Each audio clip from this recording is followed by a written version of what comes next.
अमृत की उत्पत्ति भगवान का मोहिनी रूप द्वारा देवताओं को अमृत पिलाना, शिव के द्वारा राहु से चंद्रमा की रक्षा तथा शिव के लिए दीपदान, रुद्राक्ष धारण और विभूति धारण का महात्म्य।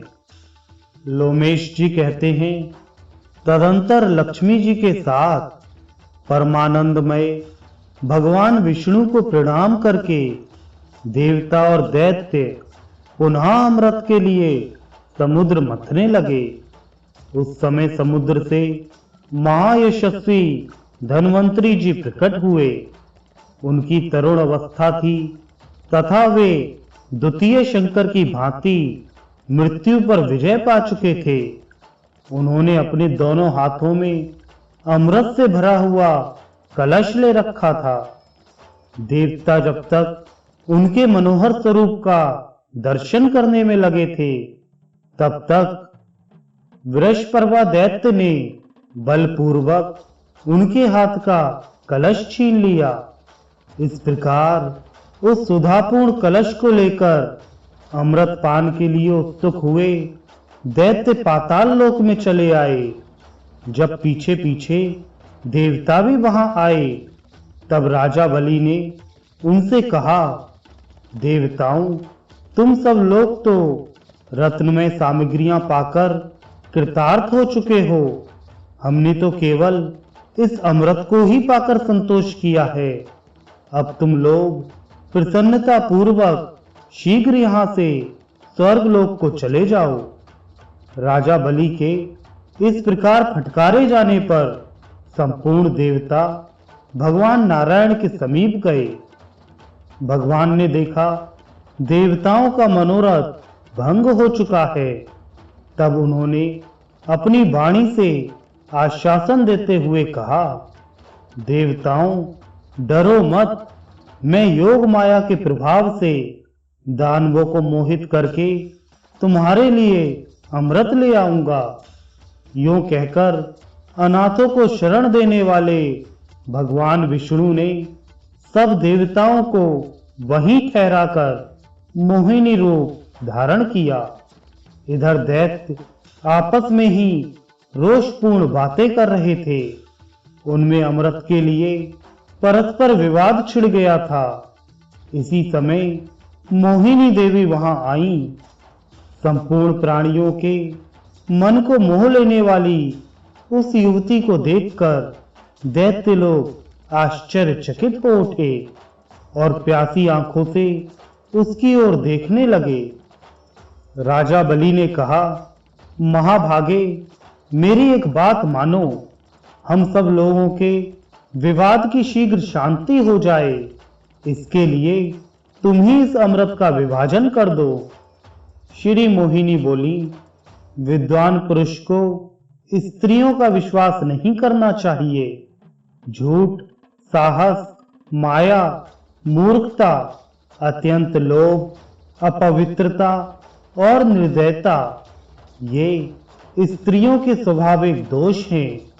उनमें स्नेहहीनता और धूर्तता भी होती है। इस बात को यथार्थ जानना चाहिए। जैसे पक्षियों में कौवा और शिकारी जीवों में सियार धूर्त है, वैसे ही मनुष्यों में स्त्री सदा धूर्त होती है। यह बात बुद्धिमान पुरुषों को भली भांति समझ लेनी चाहिए। मेरे साथ आप लोग मित्र भाव कैसे प्रकट कर रहे हैं? यहाँ यह बात सर्वथा अज्ञात है कि आप कौन हैं और मैं कौन हूँ। आप सब लोग कर्तव्य और अकर्तव्य के ज्ञान में निपुण हैं, अतः आपको भली भांति सोच विचार कर ही पराई बुद्धि से अपने हित साधन का प्रयास करना चाहिए।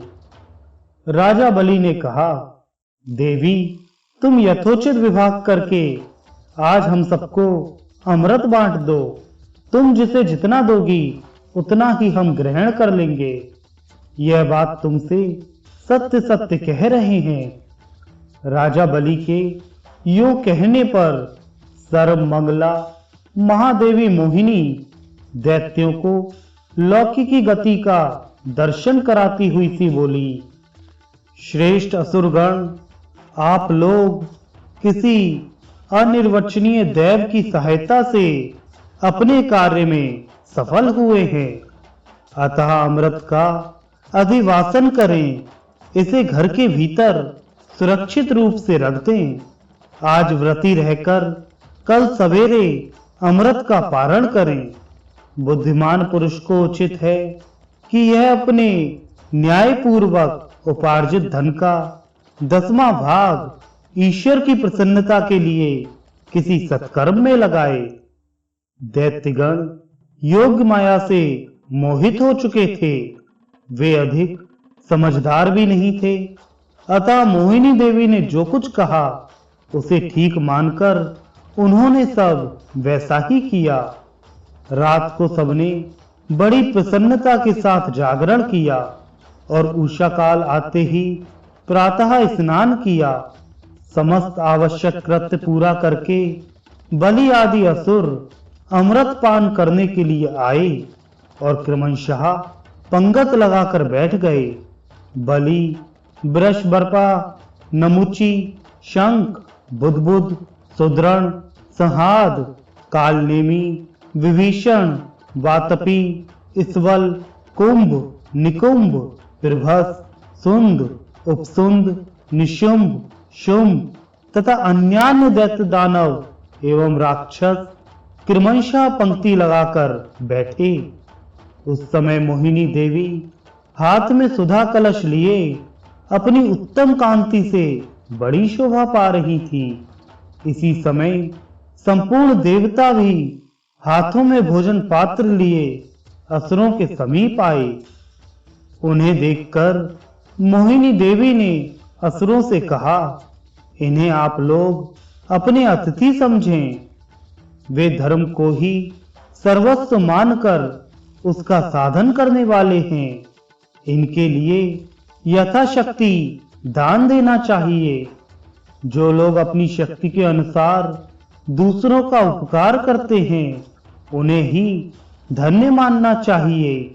वे ही संपूर्ण जगत के रक्षक तथा परम पवित्र हैं। जो केवल अपना ही पेट भरने के लिए उद्योग करते हैं, वे क्लेश के भागी होते हैं। मोहिनी देवी के यूं कहने पर असुरों ने इंद्र आदि देवताओं को भी अमृत पीने के लिए बुलाया। तब सभी देवता सुधा पान के लिए वहां बैठे। उनके बैठ जाने पर संपूर्ण धर्मों को जानने वाली तथा देवताओं का स्वार्थ सिद्ध करने वाली मोहिनी देवी ने यह उत्तम बात कही। वेद की श्रुति कहती है कि सबसे पहले अतिथियों का सत्कार होना चाहिए। अब आप लोग ही बताएं। महाभाग राजा बलि आदि स्वयं कहें कि मैं पहले किनको अमृत परोसूं? बलि ने उत्तर दिया, देवी, तुम्हारी जैसी रुचि हो वैसे ही करो। पवित्र आत्मा राजा बलि के द्वारा इस प्रकार सम्मान दिए जाने पर मोहिनी देवी ने परोसने के लिए अमृत का कलश हाथ में उठा लिया और पहले देवताओं के समुदाय को ही शीघ्रता पूर्वक अमृत देना प्रारंभ किया। मोहिनी देवी अपने सुधा सदृश हाथ रसामृत की ही भांति उस अमृत रस को भी देवताओं के आगे बारंबार उड़ेलने लगी। उनके दिए हुए सुधा रस को संपूर्ण देवताओं, देवेश्वरों, लोकपालों, गंधर्वों, यक्षों और अप्सराओं ने खूब छक्कर पिया। उस समय राहु नामक दैत्य अमृत पीने के लिए देवताओं की पंक्ति में जा बैठा। उसने ज्यों ही अमृत पीने की इच्छा की, सूर्य और चंद्रमा ने अमित तेजस्वी भगवान विष्णु को इसकी सूचना दे दी। तब भगवान ने विकृत एवं विकराल शरीर वाले राहु का मस्तक काट डाला। उसका कटा हुआ मस्तक आकाश में उड़ गया और धड़ पृथ्वी पर गिर पड़ा। उस समय 100 करोड़ मुख्य मुख्य दैत्य गरजते तथा महान बल पराक्रम वाले देवताओं को युद्ध के लिए ललकारते हुए आगे बढ़े। महाकाय राहु चंद्रमा को अपना ग्रास बनाकर इंद्र के पीछे दौड़ा। वह संपूर्ण देवताओं पर ग्रास लगाता आ रहा था। राहु यद्यपि एक ही था, तथापि वह सर्वत्र पहुंचा हुआ दिखाई देता था। यह देख देवता भय से विवल हो चंद्रमा को आगे करके बड़ी उतावली के साथ भागे और पृथ्वी छोड़कर स्वर्ग लोक में चले गए। वे स्वर्ग में ज्यों ही पहुंचे त्यों ही राहु भी महान वेग से उनके आगे आकर खड़ा हो गया। वह चंद्रमा को निगल जाना चाहता था। यह देख चंद्रमा ने भय से व्याकुल होकर भगवान शंकर की शरण में जाने का विचार किया। वे मन ही मन शिवजी का स्मरण करके स्तुति करने लगे। देवेश, आप हमारे रक्षक हो। वृषभध्वज, मुझे संकट से उबारें। शरणागत की रक्षा करने वाले श्री पार्वती पते, अपनी शरण में आए हुए मेरी रक्षा करें। उनके इस प्रकार स्तुति करने पर सबका कल्याण करने वाले भगवान सदाशिव वहीं प्रकट हो गए और चंद्रमा से बोले, डरो मत। यूं कहकर उन्होंने चंद्रमा को अपने जटाजूट के ऊपर रख लिया। तब से चंद्रमा उनके मस्तक पर श्वेत कमल पुष्प की भांति शोभा पा रहे हैं। चंद्रमा की रक्षा होने के पश्चात राहु भी वहां आ पहुंचा और भगवान शिव की स्तुति करने लगा। शांत स्वरूप भगवान शिव को नमस्कार है। आप ही ब्रह्म और परमात्मा हैं। आपको नमस्कार है। लिंग रूपधारी महादेव, जगत पते, मैं आपको नमस्कार करता हूं। आप संपूर्ण भूतों के निवास स्थान, दिव्य प्रकाश स्वरूप तथा सब भूतों के पालक हैं। आपको नमस्कार है। महादेव, आप समस्त जगत की आनंद प्राप्ति के कारण हैं। आपको प्रणाम है। मेरा भक्त चंद्रमा इस समय आपके समीप आया है, उसे आप मुझे दे दीजिए। राहु की इस प्रार्थना से भगवान सोमनाथ बहुत संतुष्ट हुए और उन्होंने राहु से इस प्रकार कहा, मैं संपूर्ण भूतों का आश्रय हूं। देवता और असुर सबको मैं प्रिय हूं। भगवान शिव के यूं कहने पर राहु भी उन्हें प्रणाम करके उनके मस्तक में स्थित हो गया। तब चंद्रमा ने भय के मारे अमृत का स्राव किया। उस अमृत के संपर्क से राहु के अनेक सिर हो गए। भगवान शंकर ने उन सबको देखा। देवकार की सिद्धि के लिए उन्होंने राहु के मुंडों की माला बना ली। जो भगवान शिव के ऊपर सुशोभित दूसरों द्वारा चढ़ाई हुई पूजा सामग्री देखकर संतोष प्राप्त करता है, वह श्रेष्ठ लोक में जाता है। जो कार्तिक मास की रात्रि में श्रद्धा पूर्वक शिवजी के समीप दीपमाला समर्पित करता है, उसके चढ़ाए हुए वे दीप शिवलिंग के सामने जितने समय तक जलते हैं, उतने हजार युगों तक दाता स्वर्ग लोक में प्रतिष्ठित होता है। जिन्होंने भगवान शिव के मंदिर में कुसुम के तेल से युक्त दीपक अर्पित किए हैं, वे अपने ऊपर और नीचे की 10-10 पीढ़ियों के साथ शिवलोक में निवास करते हैं। दीपदान के फल से वे ज्ञानी होते हैं। जो कपूर, अगर और धूप से भगवान सदाशिव की पूजा करते हैं और प्रतिदिन कपूर की आरती उतारते हैं, वे सायुज्य मुक्ति को प्राप्त होते हैं। जो दान के समय, तपस्या में, तीर्थ में और पर्व काल में आलस्य छोड़कर रुद्राक्ष धारण पूर्वक शिव की पूजा करते हैं, उनका पुण्य अक्षय होता है। द्विजवरों, भगवान शिव ने जिन रुद्राक्षों का वर्णन किया है उसे आप लोग सुने। रुद्राक्ष एक मुख से लेकर 16 मुख तक के होते हैं।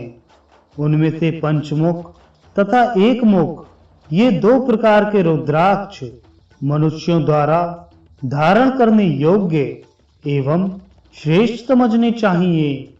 जो प्रतिदिन एक मुख रुद्राक्ष धारण करते हैं, उन मनुष्यों को जीवन मुक्त जानना चाहिए। जो प्रतिदिन पंचमुख रुद्राक्ष धारण करता है, वह रुद्रलोक में जाता और उन्हीं के साथ आनंद का भागी होता है। जप, तप, क्रिया योग, स्नान और देव पूजा आदि जो भी शुभ कर्म किया जाता है, वो रुद्राक्ष धारण से अनंत फल देने वाला हो जाता है। जो मंत्रपूत विभूति से अपने ललाट में त्रिपुंड धारण करते हैं, वे रुद्रलोक में रुद्र होंगे। कपिला गाय के गोबर को भूमि पर गिरने से पहले ही हाथ पर ले ले और उसे सुखाकर विभूति के लिए संग्रह करे। विभूति सब पापों का नाश करने वाली बताई गई है। पहले ललाट में प्रयत्न पूर्वक अंगूठे से एक रेखा बनानी चाहिए। फिर मध्यमा अंगुली को छोड़कर अनामिका और तर्जनी, इन 2 अंगुलियों से 2 रेखाएं खींचें। इस प्रकार जिसके ललाट में 3 सफल रेखाएं देखी जाती हैं, उस शिव भक्त को साक्षात शिव के ही समान जानना चाहिए।